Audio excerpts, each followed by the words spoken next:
बहुत पहले की बात है। गौड़ देश में दो ब्राह्मण निवास करते थे। इन दोनों में एक कुल और आयु दोनों में बड़ा था और दूसरा नई अवस्था वाला साधारण कुल का था। दोनों तीर्थयात्रा करने के लिए घर से चले। अनेक तीर्थों का दर्शन करते हुए दोनों वृंदावन धाम में आए। दैवयोग से बूढ़ा ब्राह्मण बीमार हो गया।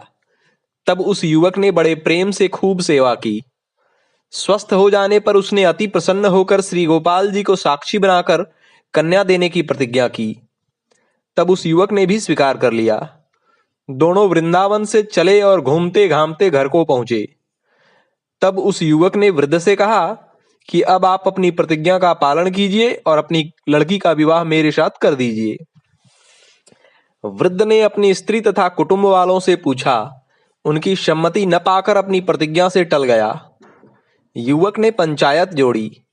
पंचों ने पूछा कि कोई स्त्री या पुरुष तुम्हारा गवाह है? उसने कहा, इन्होंने श्री गोपाल जी को साक्षी बनाया था, अतः वे ही साक्षी हैं। तब सब पंच बोले, इस सभा में आज लिखा पढ़ी करवा लो। यदि श्री गोपाल जी आकर साक्षी देंगे तो तुम्हारे साथ कन्या का विवाह कर दिया जाएगा। तब वह युवक वृंदावन आया और वृंदावन वासी श्री गोपाल जी से बोला, आप मेरे साथ गांव को चलिए और साक्षी दीजिए। ऐसी लिखा पढ़ी मैंने करवा ली है। उत्तर की प्रतीक्षा में वह गोपाल जी के सामने बैठा रहा। बैठे बैठे कई पहर बीत गए। उसने अन्न जल कुछ भी ग्रहण नहीं किया। तब भगवान श्याम सुंदर बोले, प्रतिमा चलती नहीं है। तब उसने कहा, फिर बोलती क्यों है? यदि भाव में भरकर बोल सकती है तो चल भी सकती है।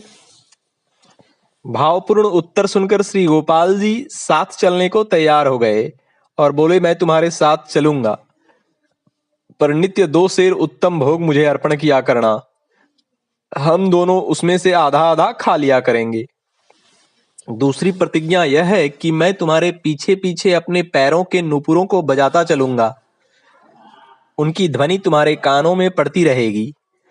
पीछे घूमकर मत देखना। जहां घूमकर मुझे देखोगे बस मैं वहीं रह जाऊंगा।